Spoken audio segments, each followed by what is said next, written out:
Hello and welcome to what is this? The third session of the Possibility Coaching Training, fourth season.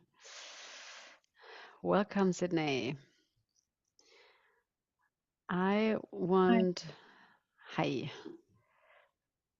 So Alice is not here.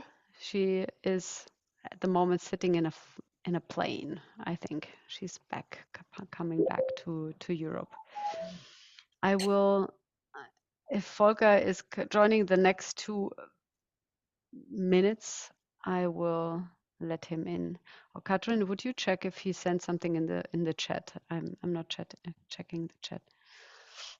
Thank you. The Telegram. And I'm opening the space for logistics. Is there any logistics from your side? Passing on EHP Dojo sticks to the next person.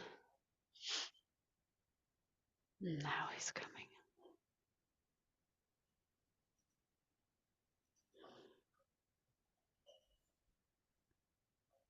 Hello. Hello, Volker.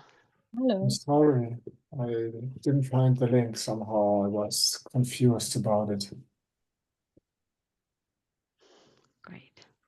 Would you change your yes, that we can see you. What is the screen? So Yeah. So it's great. Thank you. So who was the space holder of the last EHP dojos besides the Friday one? Who is passing on? Scott. Yes, hello. Hi. So I held space for Saturday, this past Saturday, and I would like to pass it on to someone else who would like to hold space for an EHP dojo this weekend. I do it on Sunday. Thank you, Volker. Great. Etheric handshake, yes. Great. And I have also like I decided to do the EHP dojo in the mornings or like the standard, but at the same time I have the request for you for especially Sydney, Scott, and then Alice, but she will be back in Europe now. It changed. If you want to join also the Friday even works for you because then I could also make from time to time, like some weeks, to put it in my evenings, in European evenings, so you could join too. Because at the moment it's in the middle of the night when you're back in America. So yeah, you don't need to have an answer now. If you see like I really want to come also to the dojo, reach out to me because I think for the others it works time-wise. For me, it is very nice that it is in the morning, and every second weekend I have my son, and also on Friday. So this would not work for me. Maybe if there would be an agreement, then we can take these weekends where I have my son in the morning because I pick him up from school. Okay, so you could also check with Scott and Sydney about that. All right. Yes. All right. Cool. Super.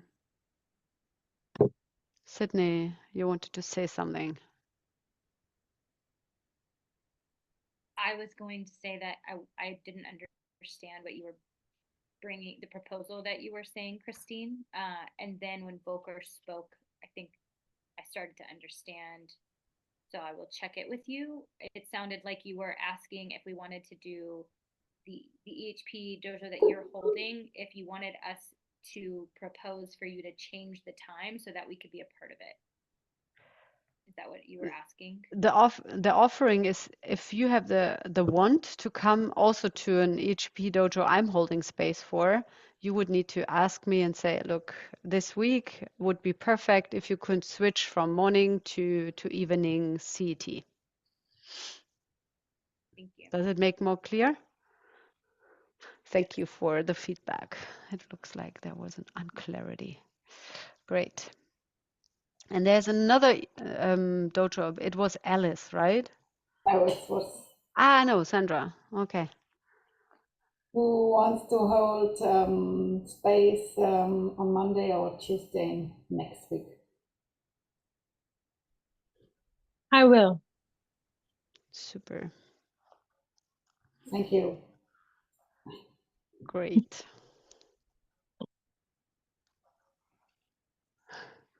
Any other logistics?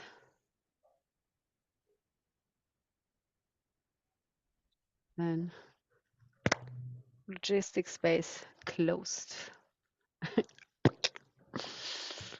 Great. How is it going and what are your questions so far? And it's literally about everything you're discovering about possibility coaching, your blocks, your resistances, your beeps, your goes, your maybe questions about holding space, how to approach people, everything, right? So that, and it's not only me and Katrin are giving answers, it's also the collective. We as a team are supporting each other to evolve as quick as possible.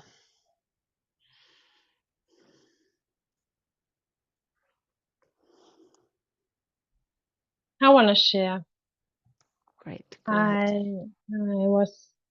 I held space for an EHP on Zoom, and it was I know her from some situations before, and she was sitting on the couch and a little, laid back. And in the first moment I saw, I had the clarity, this will not work. But I was not able to tell, look, I told you, sit not on a chair with rolls, but I mean, sit on a chair without just a chair. And then I had the clarity, it's necessary to be on a chair and sitting straight.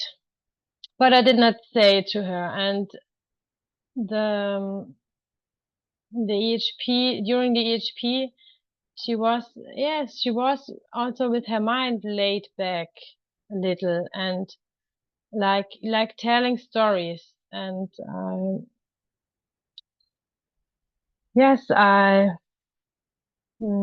I tried to get her back to her center and to the emotions. And some showed up, but she was always spinning around with the stories. And after that, it needed a half day, and I checked what happened in her. She was with stories. Yes, I had these feelings, and but I worked with it in a clinic, and I dealt with it. Now I'm much more whole than before. And after that, I had the clarity. Yes, she was not willing to work at that moment, and after that, I want to give her feedback, because I know her from other from a Telegram group where she writes about her sister, which is going on and doing their work to get what she wants in her life, and she's sitting there and asking why it doesn't work, and I see why it's not working for her, because she's not willing to work in this moment where she has the possibility to do. And I would like to give her the feedback, and I'm not sure. I'm already asking for, is it okay to do? And I think it is okay, because it's my clarity. Anyway. So you want to give her feedback, and how would you do that? Like, how would you approach her? I would say, hey, I gave her the notes of what I wrote down while the EHP, and I want to say I noted something else with my mind, with my scanner. I want to be, yeah, as true as it can be, clear as it can be. I want to say, I see there would be something to work, and Yeah, it's more about the approach. It's not already that you start, but how, because the session is over. yes, It's almost that you missed the opportunity to bring your clarity into this space. And I think this is for all of us, it will happen. And it's like, okay, I did not see something. I missed. I was not clear. My sword was not out. I was not centered. And my question is also to you then afterwards. First, I want to bring this in. Because what you could ask yourself is like, why did you let it slip? What was going on inside of you?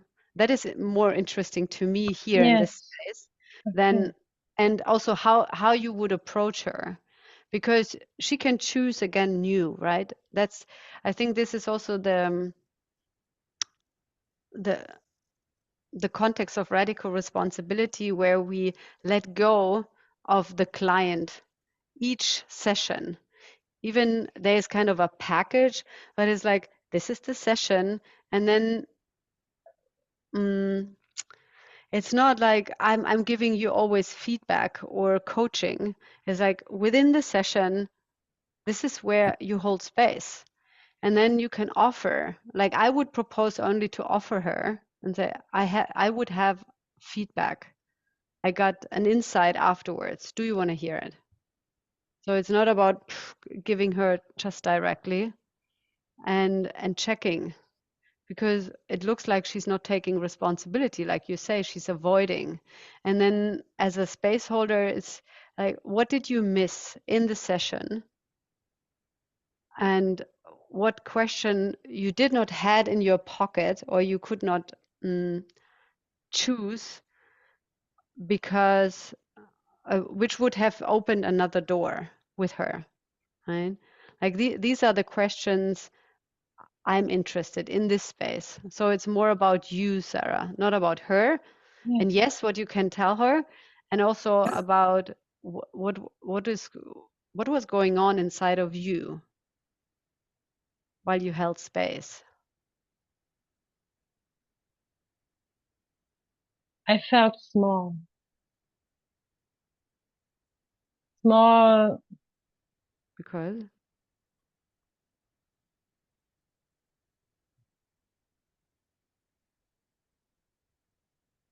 There was a presence. Yeah, this being of laying back and tell me something. This was the presence she had, and I was not able to get her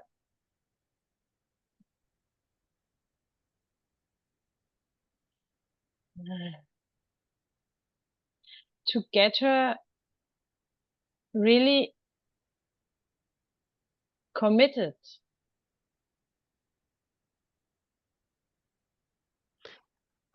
It my was question like, is, how yeah, could you ever, Sarah, how could you ever? You don't get her to commit to what, or to something. It's not your job.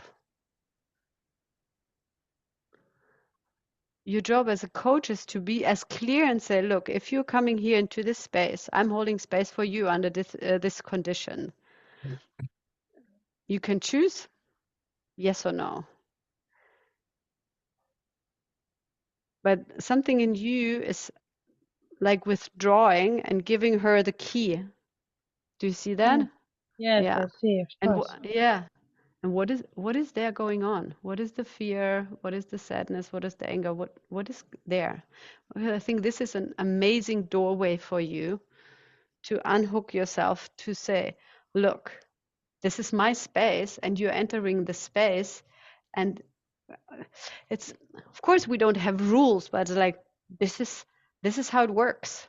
I don't I don't need to make you committing to something. It's not my job. It's not your job as a coach or as a space holder.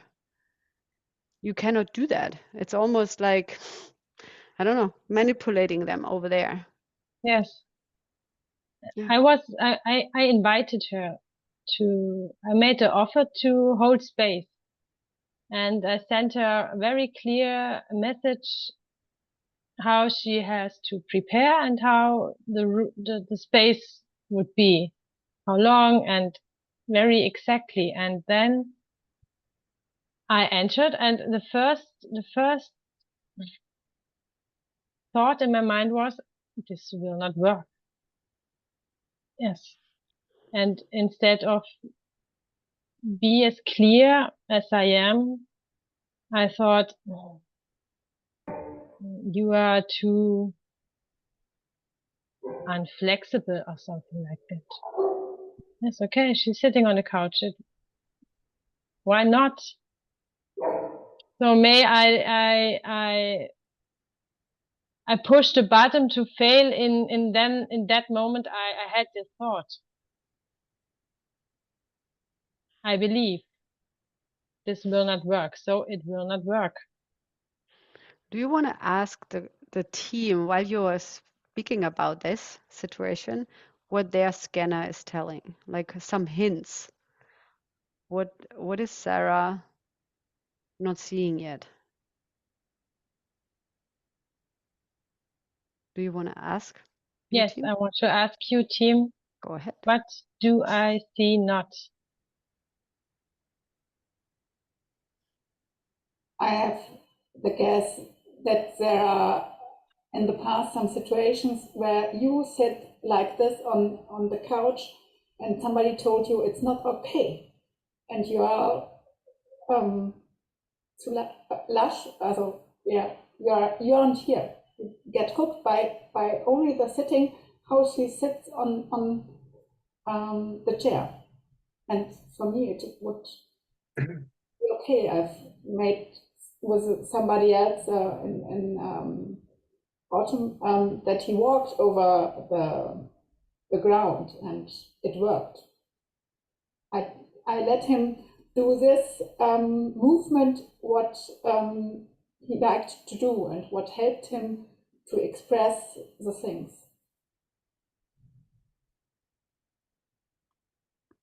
Thank So you. I did. Okay, super. Sarah, if you get it, great. I did not get it, but Sarah, you need to get it. Okay.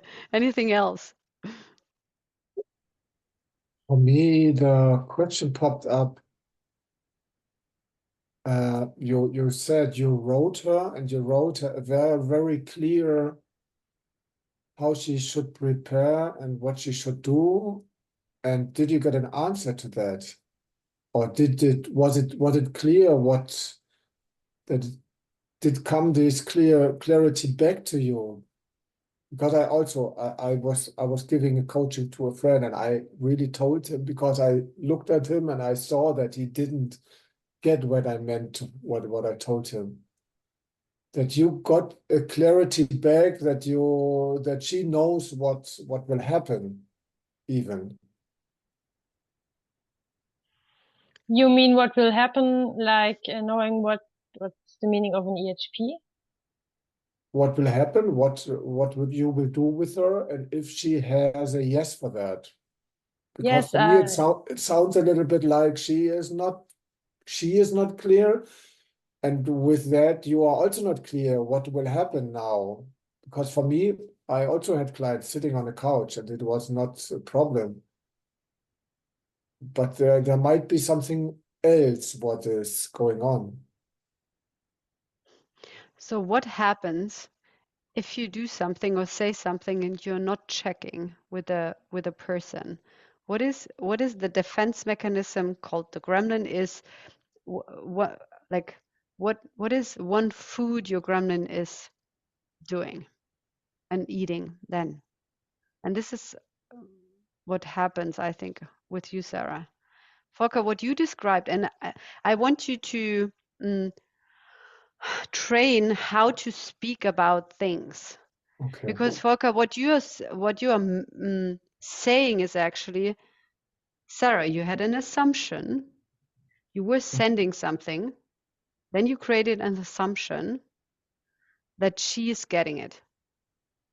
Then the assumption became an expectation, and when she came, sit there, loose on the couch, you had this, it's not working. And this it's not working is kind of a, it's a very subtle, but it's a gremlin resentment. Already, okay, what the fuck, you know? She was not getting it. And that is already blocking intimacy between you and her. So, and I want you to train really to be precise, because Volker, what you said was exactly you see it, and then to name it, because this is the same thing with your clients. You need to name what they are doing. So you need to paint the picture, bring the distinction, what is going on, you know? So my guess is you have an expectation that she got it, and then you realize, she did not get it, and then there's blocking something. And I would check this, Sarah. I think there's a resentment which is probably older than that, or younger than that, however you call it. Like it's almost like when I'm, as if you, I make it so clear, I make a perfect package, and I'm doing my best, and then she's not getting it, or they are not getting it. Something in this direction where you have an assumption, and you did such a great job and making it so perfect. You know, this flavor I get. So check this out. And I would add that obviously you prepared something and she should have get that. And that she was not getting it, obviously, was like a resistance from her side. And what is happening in you when there is a resistance? Why don't you keep your sword of clarity and repeat what you already wrote her in the message? And I would also check what happens with your energetic body. You mentioned that you sensed being small. And my assumption is that in this moment you realized this will not work, something collapsed. Yes. And Yeah. you lost your center. Yeah. Okay. Thank you. Yeah. And you could not, because you were hooked, right? The resentment was blocking the possibility Katrin just said. Just saying, look, these are the agreements. It looks like you were not reading them, or I have the assumption you don't want to do this, you know? But as you were on the hook, and then the resentment was in the way, the possibility of putting your sword out, being connected with it from heart to heart was just not possible anymore. Cool. Thank you for going first. I have a question about that. Mm-hmm. Specifically about when you spoke, name what they are doing. So if you go as a coach, if you go into that place of like they're not getting it, and you're just like that's the scan, and there's not the transmission, and it's. Can you give some examples of just name what they are doing? Like how would you speak that out loud? Like would you comment on their body language, on like specifically what they said? Would you check a story that you had, or all of the above? Like But my scanner, I would not talk so much about the energetics because I perceive something, but then I would probably have assumptions. But what I'm using are, for example, how people are speaking and which word they are using and how they speak about people. And so I would use the frame or the phrase and for example, person said, yeah, he always wants to hurt me. And I don't know, it's already like he always wants to hurt me and he thinks he's always right. Then I would just take this and like, okay, hold on. What are you doing at the moment? When you speak like this, where's your center? And then I would check out, or like the person can check. Oh, then my center is over there. Okay. I'm pointing, I'm bridging experiences and what my scanner is hearing, sensing, listening, and use these keys. And of course, with EHPs, like body language, when something is shaking or the eyebrow is lifting, and it's like, okay, who's speaking at the moment, or which part is it? It looks like you have a resistance when the eyebrow goes up, or like confusion comes into the face, whatever, and then I can point out. It seems to me, it looks like this is happening. What is going on?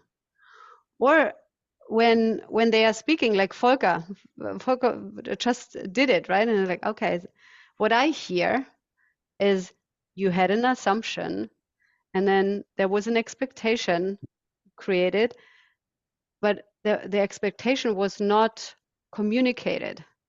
So the next step internally is to create a resentment. This is how it goes. This is a defense mechanism which blocks you from intimacy. And this is how I would build it up. Like, okay, look, this is what you said. This is what happens. So I'm weaving distinctions into the space in the session. And then it can lead to each piece, of course, because it needs a liquid state. But sometimes it's also a mental liquid state, which is first necessary. Does it give you a hint, Sydney? And it's a practice. that's It's helpful. not Thank like you. this is it. You will find your own way of doing it, Yeah, right? right. I just wanted to know what you would Yeah, do. So that was great. Thank you. yeah. And I would like also, Sarah, you made like an kind of a logistic letter for your client, right? It looks like. I told her to bring the bowl and the towel and the tissues and sit on a chair. Yes. But do And I you will have check in do 5 you minutes before. okay? But do you have a letter, like a already a template? It's called. We wrote messages on Telegram. It's a yes or no It's a question. no. It's a Okay, no. thank you. Does anyone already has a logistic letter sending to clients? No. Great. This is one of your experiments. Put together everything what is necessary. For example, a Zoom link, of course, like there would be then a kind of a blank space, but like how much does it cost? How you meet? When it's a location, when it's in person, where is it? What to bring? What are the conditions? What are the prerequisites? Maybe you want them to have something. I don't know. Maybe it's a special coaching or a special possibility coaching, what you are offering, right? Like I have, for example, for the decontamination, I have a special letter. because it's a longer process of 1 to 2 years where you're committing, and it's like you really need to make this clear. It's not like, oh yeah, let's come together once in a while. No, it's an ongoing process, and it's different with possibility coaching or like the classical possibility coachings. It's more like yeah, it's not so binding. I don't know, or it's you're not take the client so accountable and saying we are sticking together, because this would also not be in integrity to radical responsibility, because then the client can come and say I want a session, and then they go, and then they come again. It's like if there is this the hook from the therapists or the psychotherapists, which are having clients for years and nothing really is happening, right? It's like this theme, what people say, yeah, every week you have an hour, and this is they are having a hook in their clients. It's a safe game. It's almost like a business thing. And in radical responsibility, we are letting go the client and say, look, come back whenever you're ready. And when is the next move? So this would be also important to mention in the letter, and make your proposals, make your templates, and post them in the group, and ask for feedback and coaching. In which group? In our group? Okay, not the 3-pack. Okay. Yeah. Yeah. So the biggest group to to get feedback and coaching. Great. Super. And you tell them directly upfront that this is one session and you decide if you want to come back. Because now it's also, I mean, this was also the question from Scott, I think, and I also have a kind of this question. What do I do with these people I ask? Do I ask them for more sessions, or do I ask them again after they have a sessions? Or do I tell them, so this is what we did, and you can look if you want to have more of that? And it can be a training for both of us. I mean, this is for now this this situation, yeah. But how to do it, yeah, later on. We will come to that.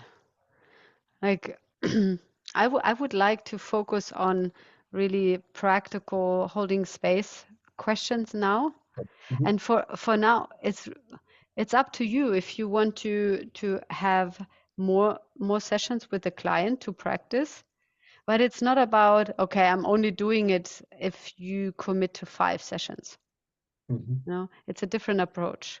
But you can be open and check in with yourself. Is it like, because it's tempting to say, okay, in the future I'm selling only package of 10, like the 10th package or something, and then because then you get more money, you have a bigger business, or you have a journey of 6 months, and there are some approaches which is necessary to have a commitment from clients, especially when they have avoiding patterns, etc., and saying, and the child ego state is like, no, I don't wanna work actually, or I'm so afraid and I'm running away and I'm hiding, and I'm not reaching out. There sometimes it's good to have a bridge and ask them for a commitment. And in general, it's about first checking in with yourself as a coach. What is your inner strategy, the purpose, the hidden purpose, why you want to have long or big packages or long relationship with your client, why you want to hook yourself to the client. So this would be also a great research question for you, all of you, because then you can let go. You can say, okay, it was a great session. I'm open for it for the next one. But if the person is not coming, you are not getting resentful, you're not sad, but if you experience this and like, oh, I would love to work with you, and then you're already taking you're trying, or you might try to manipulate them into into the space, like this. Maybe I think I know already. This is the next EHP, and this is the next thing. And it's good to. Oh, it's good. It's really necessary for you to unhook yourself from your hidden purposes, that you have them, and sit in them and say, okay, this is the tendency of my gremlin. I don't go there, but I know it.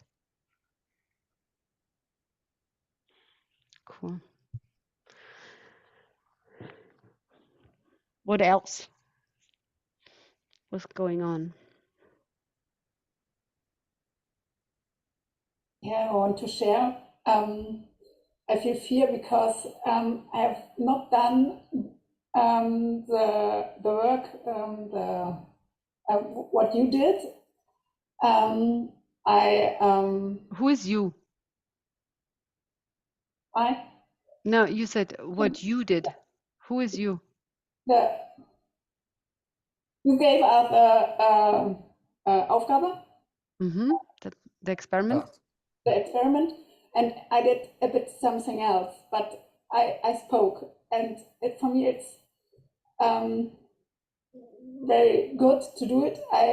At the moment we have got a dog, and the neighbor has a dog too, and he was attacked by another dog, and so he feels always fear, and when I walk a path with our dog, and so I make her the offer to do an EHP with the dog, because I think they've got the same emotions. And yes, we did it today, and for me it was great to do it, and I felt big joy to work with it, but I had also fear to do it, and to have something done else, but it was an experiment for me. Yeah. I did not get it fully. What did you do? You worked with a dog? Yes. How? Like, seriously, how would you work with a dog? He get triggered with my dog. And so I hold space for him to express all the emotions which comes up when he sees my dog. So I hold space because the neighbor suppress the emotions which are coming up when he shows it. That I made in the first space I met her. She said, "Oh no, don't have the fear," and so on. And I think it's very important to express the emotions for the dog, which he had in the moment. Okay. Yeah. Cool. Yeah. Great experiment. And I would. What about doing an EHP with the owner of the dog? Yeah, I could offer her, but I've made a lot of distinguishes to place it at her, and yeah, I don't know. I've got fear to tell her that. Yeah. Why should I do with her? Why not?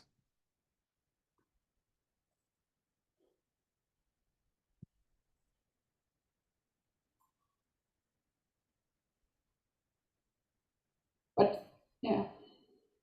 Why not? Volker asked. Yeah. Because she has to see that there is a Zweck, a need for the, yeah. And I don't know how to tell her that there is a need for her if I don't see it at the moment. Does she has children? Okay. Go Yeah. ahead, Volker. But did you tell her about what you're doing to the dog or with the dog? I hold space for all the emotions who are, Yeah, which, but was she present? yes, she was present. Yeah. So you could ask her if she also is interested in seeing or checking or whatever her emotions, that she can go into her emotions and you can hold space for her. And that you do this training. So it's just a nice building a connection. Yeah, I will see her on Friday again, and I can. Yeah, and I think, of course, I don't want to compare animals with children, but especially small children are totally parent-centered. Yes, they are. So, yeah. So, would you work with children on their EHPs? If it's not like they have not a trauma like car accident, breaking leg, but like the emotional triggers, would you work with the children or with the parents? With the parent. Great. Why are you working with the dog? And I know it was an experiment, but it's like really checking in with yourself. Why would you work with a dog? Because it's the same thing. And I hear you have the clarity of you would not work with the children, you would work with the parents. Yeah. That's the same thing. It is almost rescuing the dog. Poor dog. Because you're not, yeah, what is the fear blocking you from putting your sword out and say, look, what I experience is children, and you can you use the children distinction. And then it's like the same happens with the owner of an animal and the dog. And then you can just let it be. And it's like, and this is my offer. Yeah. I'm doing a coaching training. And if you're willing to support your dog and yourself, I'm the woman. Okay. Yeah. Yeah. Okay.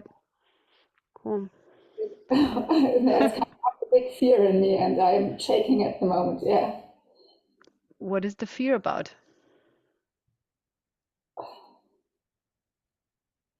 Fear because?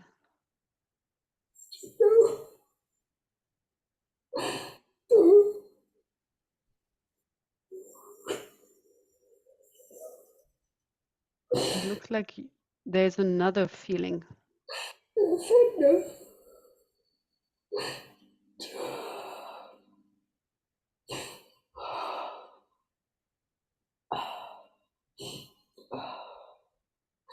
I don't know if to make an offer for somebody else. Yeah, to show his her feelings. Yeah, to trust me. I don't know. So you're afraid to show yourself because, or to offer this because, Yes, because often I hear that I have to feel first and not the other person, and so yeah, that I'm often not showing me my feelings, and so yeah.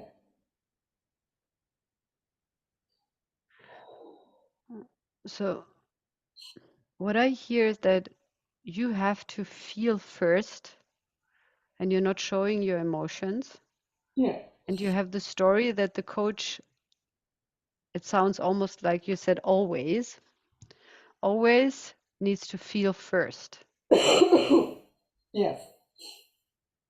What does it mean to feel first for you?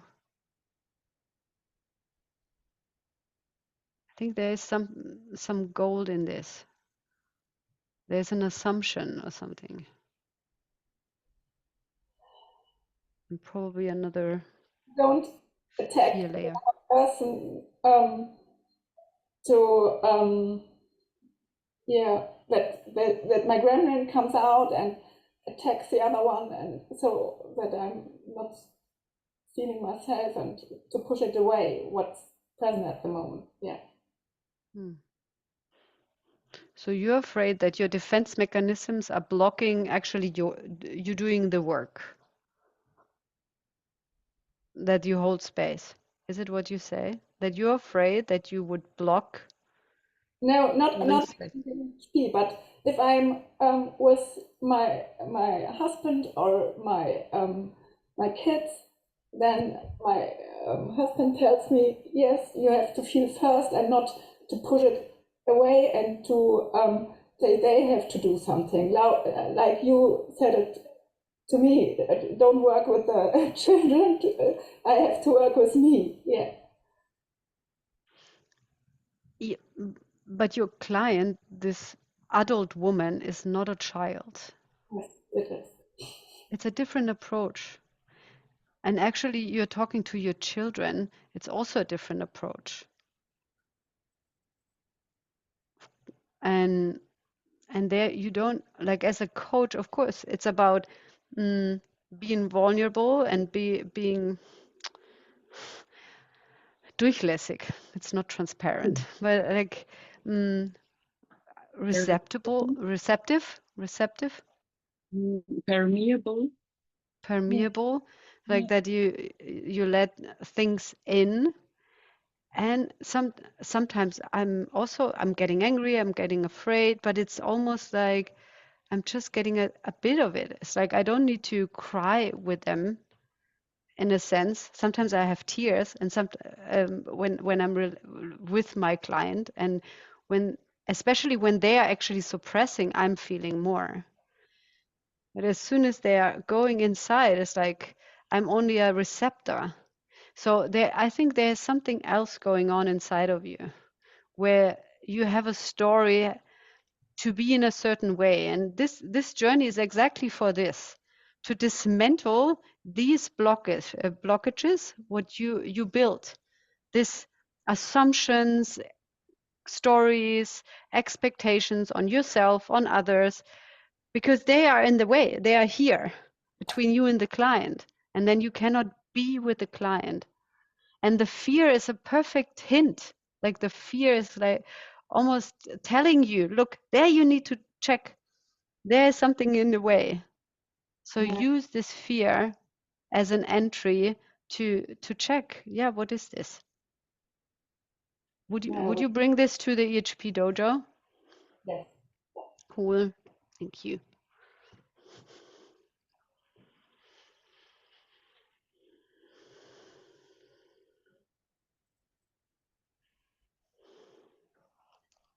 How's it going in Scotland?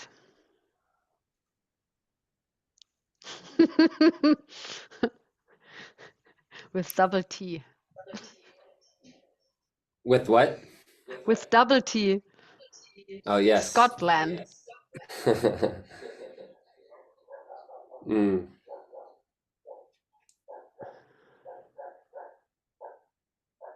Well, in this moment, I am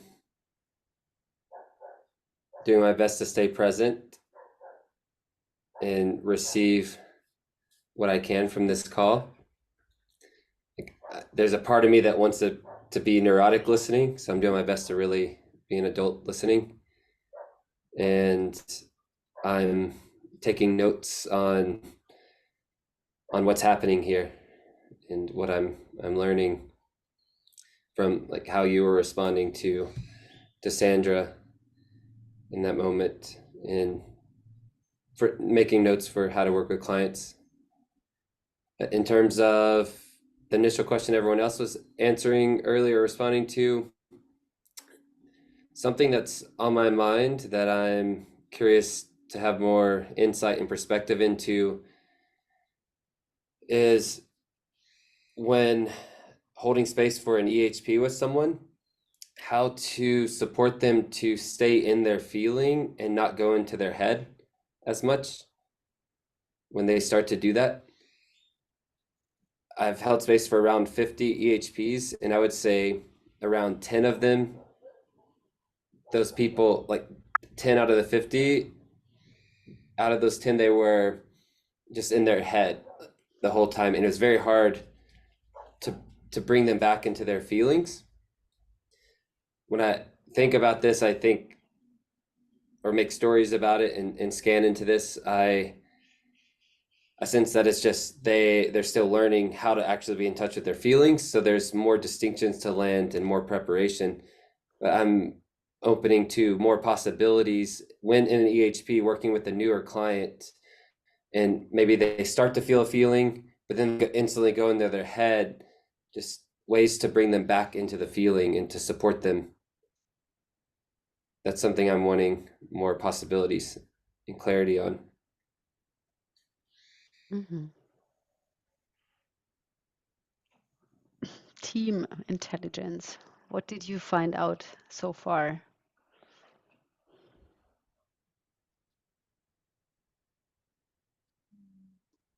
Sometimes I tell them that they have only to do the sound and not the feeling. So you come over the sound to the feeling.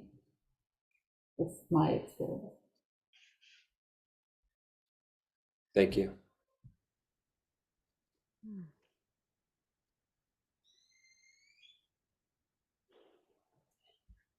The sound.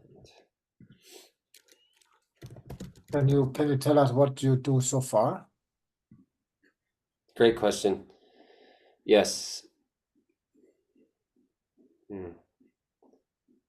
It's different in different scenarios, but let's see. Let me connect with that.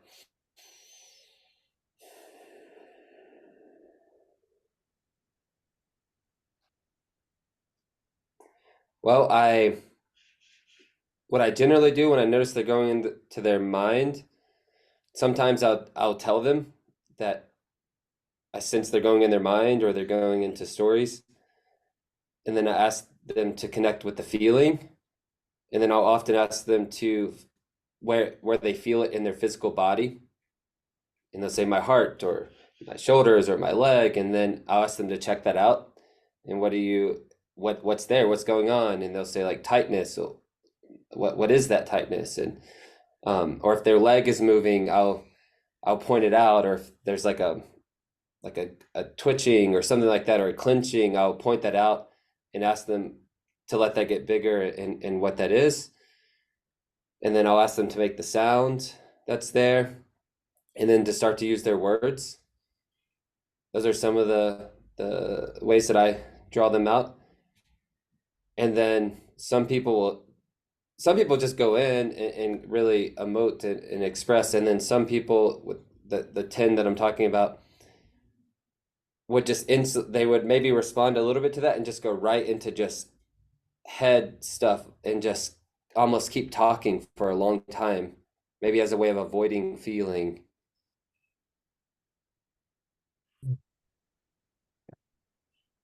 I have an additional question. And when they are going into their feelings, what are you doing then?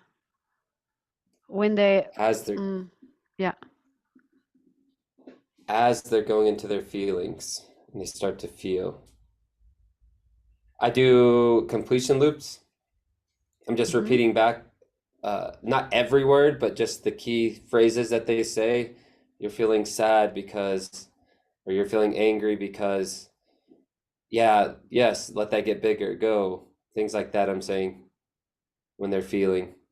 But is it they you see them going angry and then you would say you feel angry because kind of you are interpreting what they are feeling. Of course, your scanner is probably super accurate, but because the reason why I'm asking this is I did this very often at the beginning, and then I realized the client gets not the distinction what they actually need. So especially at the beginning when they are not when they are training, what are the different territories?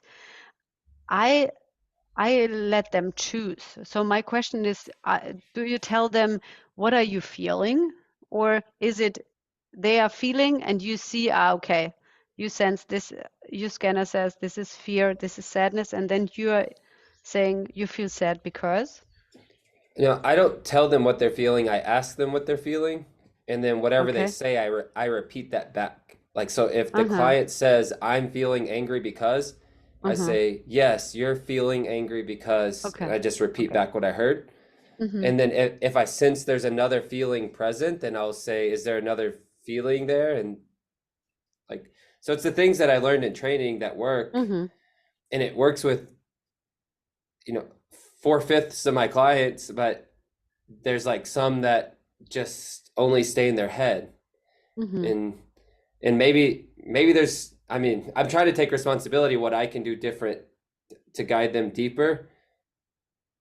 And I also understand that maybe they're just not ready to go deep too yet. They might need more prep work if they're not used to feeling so much, but I'm just opening to more tools that might be supportive for new people who aren't used to feeling at all and are used to being up here. Yeah.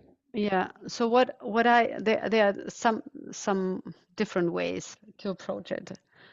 I had a client, and she got the distinction, or like she got the fear that if she would feel this, her full life will collapse. So she would not go there, right? And then we were literally for an hour only scanning every mechanism she invented to protect herself from feeling the fear. And that was like, my mind was like, that was nothing. But for her, it was so huge. She got exactly like, okay, I'm lifting my shoulders like a bit. There's tension. I'm holding my breath. I'm squeezing my feet fingers like this, and everything. And then again and again, and it's like, okay, now what's happening now? And then it's like, what if you would go there? And the whole system was like again and again. So to navigate them first in the resistance, that they have kind of the map inside of them, all the resistances they build up physically not to go there, and really that they get why they are not wanting to feel. And this was actually an amazing decision, right? It's almost like this ripple effect, domino effect, what they created for themselves. It's a huge machinery of protecting them from feeling. So go with the resistance first and explore the resistance as much as you can. Even it takes one session, but then they have a full picture. It's a bit similar with the approach with the mimetic engineering. You also go in a territory and you really go in every corner of, and in there you light every you spread light in every corner of your body. Even there are no corners, but again. And that was really helpful. And then also to see what is actually the emotion, the cover emotion over the emotion, or the cover emotion about fear, about anger, about sadness, about joy. And also to check what are the mental constructs about feeling in general. Totally diving into the old map of anger, old map of fear. So, and while you do this, they can and point out what they are missing, because under this fear they blocked something away. Their aliveness, a part of their being, is somewhere hidden underneath this, and so that they get the full pain, the pain point, what they are actually missing. This is how I'm approaching it.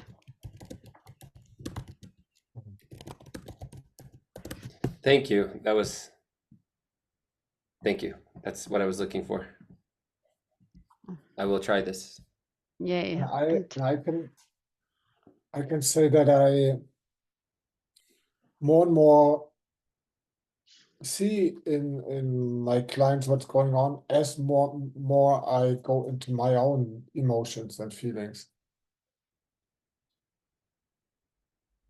Because in the beginning it was not so clear what do they feel or why they look like this, or maybe there was also my fear in the way to ask the right questions, because I feel this fear of how can I do this?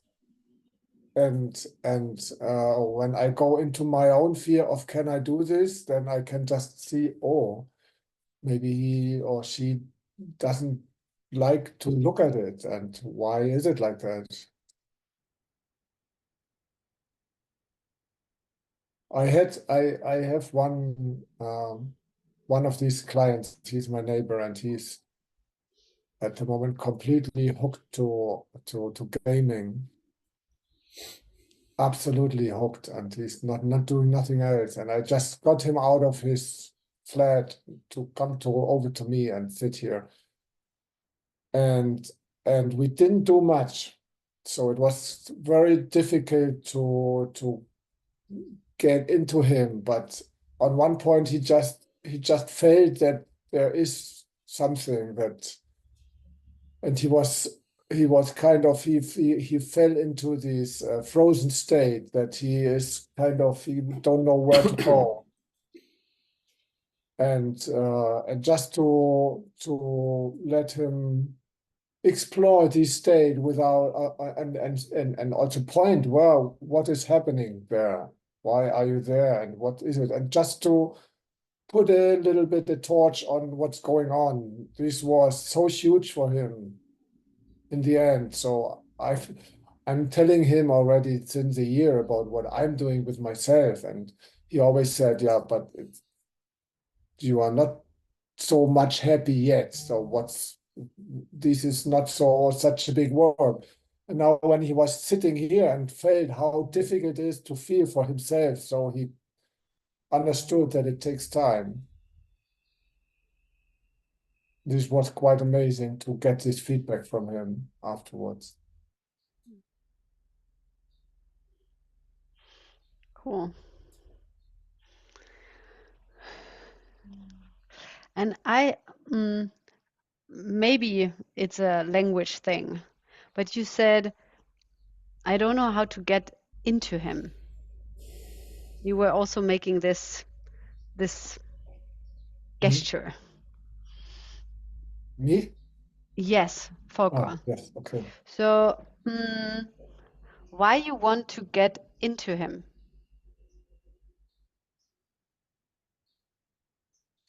What would be the purpose?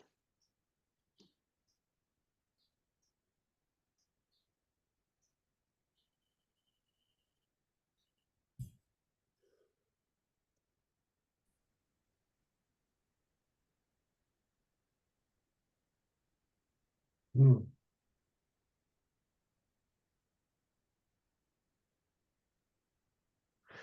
Maybe I'm hooked myself, and I use language when I already myself feel fear, that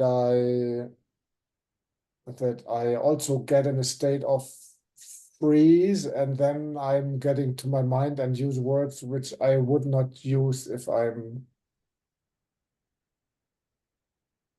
free of it. But this, I mean, maybe it doesn't make sense. So maybe I can use the question I have, and then it makes more clear what maybe. This is it's a research question for you, and you don't need to answer now, but really like what would want in you, which part in you wants to get into your neighbor instead of being with your neighbor? Mhm. And I think you are with your neighbor, and you made like this, you know, so there is something in you wanting to almost penetrate him and like Yes, crack yes. him open or dive Yeah, into him or I think whatever. I think this And is saving. yeah, Yes. and explore this, because if you have the energy like that, the only thing what he can do, because this is a force, this is an attack, and he will block you. He will say, fuck you, I don't let you in. The wall gets even thicker, you know, and then you would say, why he's not coming out, you know, why he cannot be with me. And you're like, okay, who's talking then? It's your defense mechanism. It's your gremlin playing. Maybe I'm somewhere else already. I did my work, at least for a year minimum, you know, whatever. All these stories you might tell you.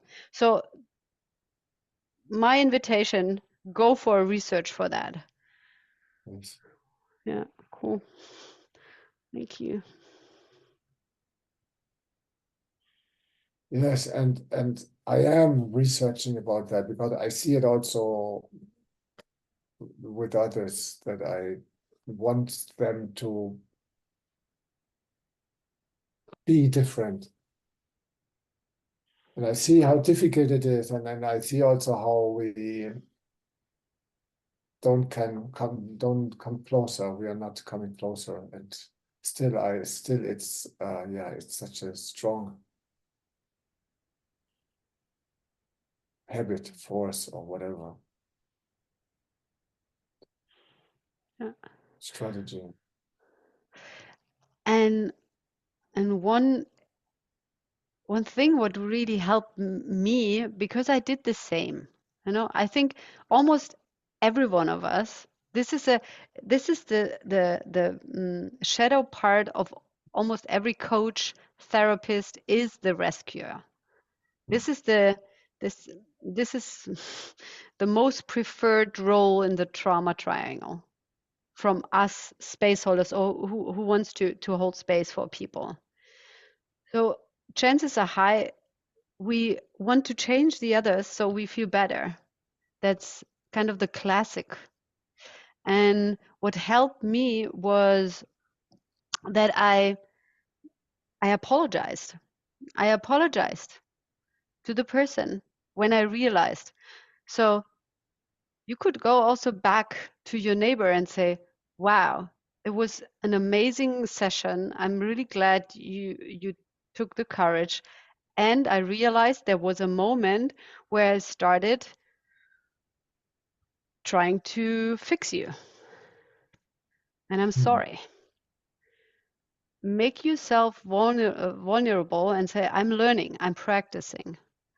And if you ever start to needing to defend yourself, please tell me, because this is a hint for me that I'm doing it again.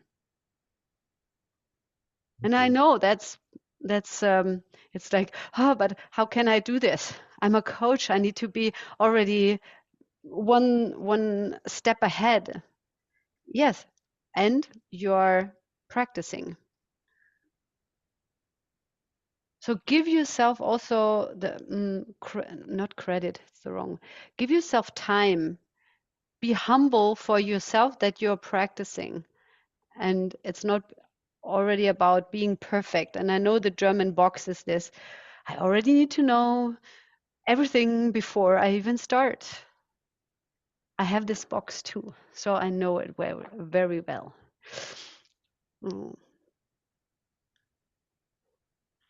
Will you do this experiment with your neighbor, especially because it's your neighbor? Yes, I will. Yes. Cool. And I'm interested how he will respond, how the closeness and the intimacy and the relating will change. We will meet again anyway, so we already agreed on. It's kind of he also. It was where I already had to step back because I felt he wants to do it for me. So then I said, please don't do it for me. So yeah, we are. This is yeah, it's playing also around. It's a rescuing play, and you can stop it because you see it. Mhm. He cannot see it yet, but you can show him. Yes, this is what I want to do. Cool. Thank you. Any other hot question? I have a question. Yes. I have big difficulties to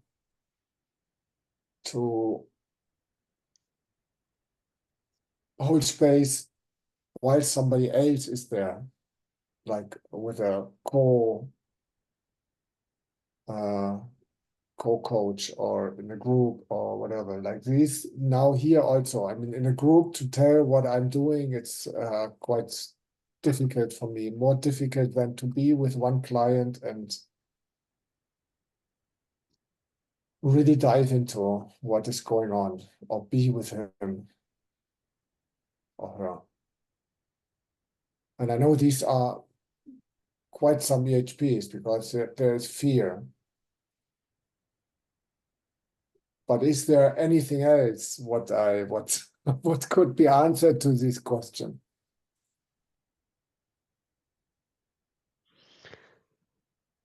There are experiments you can do after you did at least 2 or 3 EHPs. You mean after I did these EHPs about this topic? Yes. Yeah.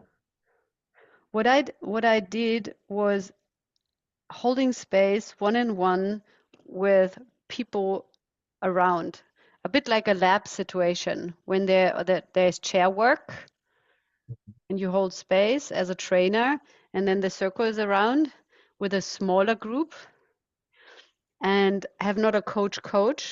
That's a different setting. You can also do this, right? Like to hold space together and and to have these settings where you are exposed or record, do recordings, and then to see what is coming up, what is the next fear layer, and do the EHP, and then do the next experiment. Maybe the group is bigger, unknown, a group you don't know, doing it for the first time. Yeah, so these could be some experiments for you to kind of peel the onions, Yeah.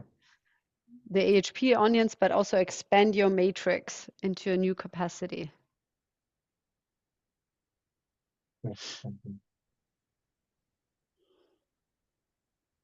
Any other hints for Volker? What did you do? Maybe you had, these were my experiments I did. Scary, but also fun. It's very cool.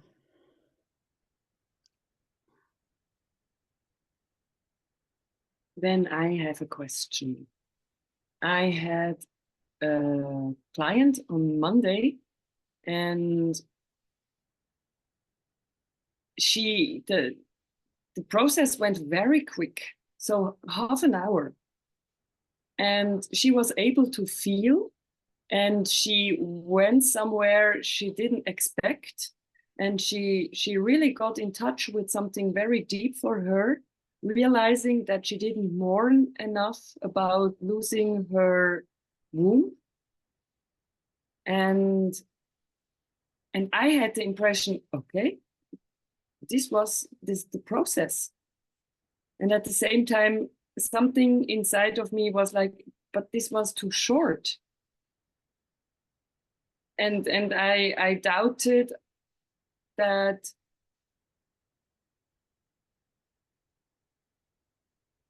she was deep enough, or that maybe there is another layer. We didn't went to a child situation. And I'm wondering if you also have experienced short coachings that worked?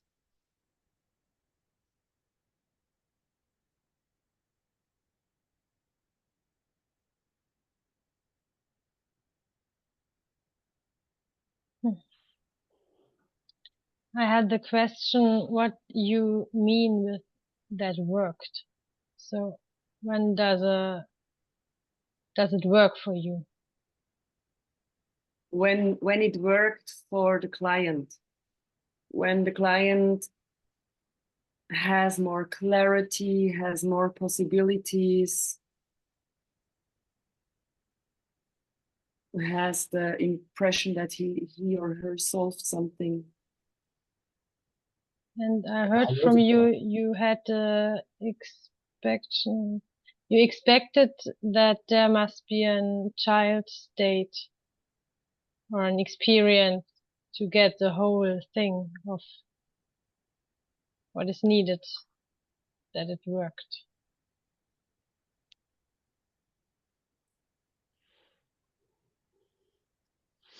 Yes, in a way, yes. Mhm.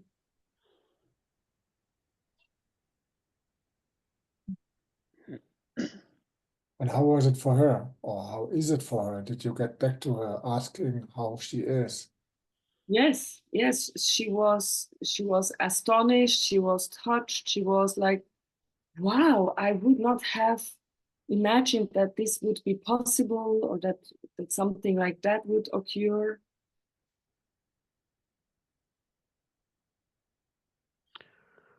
Where's your doubt coming from? Hmm. What is this about?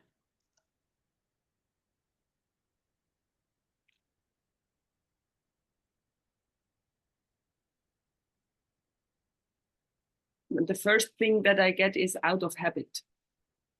That, yeah,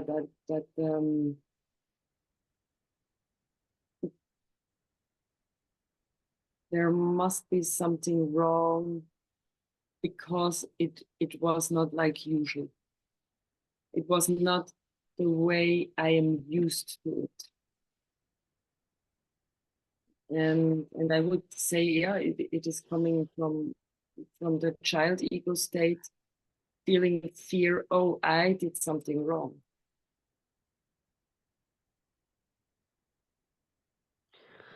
Yeah, and what I'm sensing is also that you make kind of a rule out of it. Mm. That there's actually a should somewhere. That you put a rule there, and then of course then the child's ego state is activated because there is a must or a should. A session should always be like an hour. But hey, some EHPs, 20, 30 minutes. That's super. She got her eggs on the map. When the process is over, the process is over for now. The process is anyway going on and on and on. There's no stopping of the process. It's only a short break. Yeah. Yeah. I That also for had me a sorry. is to do even just like the is glue tool with this of just like what stories are you create, where's the is, the are, the should, and just play with that to see like if that can be yeah, just off instead of it even being us that's offering something else, just like if there's something new that can be created from the is glue tool. Thank you.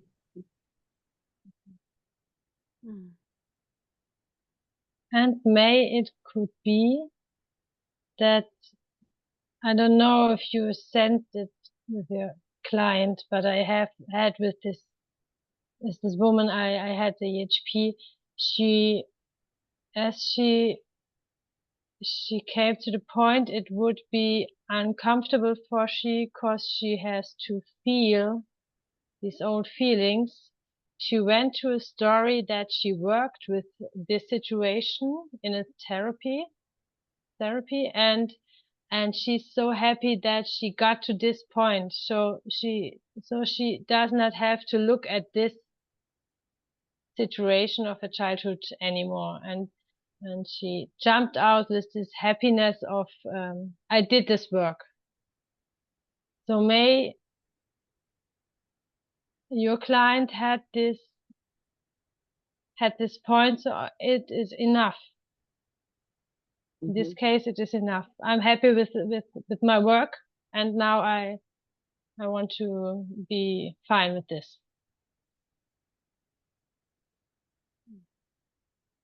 Because you have that feeling for. That was also whole. my assumption, and it was intense for her, and it was her first EHP. So, and it is not, yeah, it's not me to force. Yes. I just got the question if you bridged her into what is actually grief. Like, because people are having really no idea what is grief. They think it's sadness, but that there are different phases, that it's in the grief, there's anger, fear, sadness, joy. All four territories are in the grief. And grief is popping up, just an unexpected visitor every day, on, off, whenever it comes. And it comes in waves. And to paint the picture of what is possible and what is actually necessary, that that a person can say, I really grieved it through. I grieved and it's done. It's full circle. That will take a while. And probably this might be the next doorway to check in with her. How is the grieving? Like, how is it going? You said you did not grieve enough. And then you can check in with her in the next session, or if you have the impulse. And then when she said, you will see where she is. If she fooled herself, like Sarah said, like it's a possibility, right? Like that she's but yeah, check in and paint the picture of grief. I think this might be something important.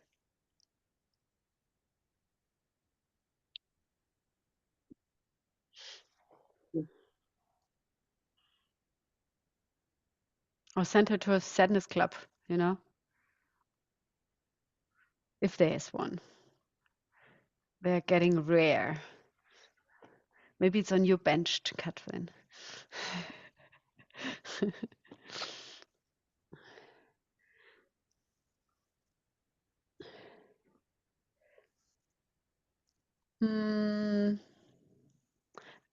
Next week, we're gonna go in the territory of gremlin type 1, 2, ego states, and do research. First of all, with yourself, of course. And I'm gonna send you some home pages to read.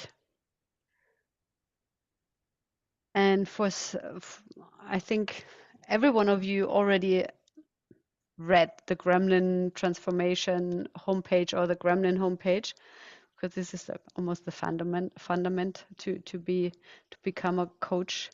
It's one of the prerequisites. And read it from the perspective as a space holder. Your own research, yes, but it's like step out and check, okay, what are my questions? How could I scan this when I'm reading this? How would it play out? How is it playing inside me? But how would I even ask for it?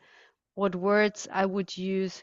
I open the space to read the home pages as a coach. At least one time each homepage. It will be about the gremlin and yeah, the ego states. And I'm gonna send you the handbook of possibility coaching. There's a handbook. And we created this after the first training. And I also recommend during the next 7 weeks or 8 weeks we have still, that you read it at least 3 times. And check also which processes probably you did not do, because there are processes in the list where it's really necessary that you would need to do them first, so that you have the reference, so that you can hold space for them. So also make a list. And there are some processes they are really only held space for in labs. Then go with them to labs and say, look, I want to have this process. In the check-in, very often trainers are asking, okay, why are you here? Or when there is no check-in in the logistics, I'm here for that process. Can you put this in? And yeah, so besides what you're already doing, creating your flyers, your homepage, reaching out to clients, it's reading time, preparing yourself for next week, so that we don't need to start with mental maps, etc., that we can dive into. Cool. So I think, is there anything else? We have 3 minutes, and we could call it a call today, if there's nothing from your side. Volker, you are muted. I cannot hear you. Thank you. I have struggles with this website and flyer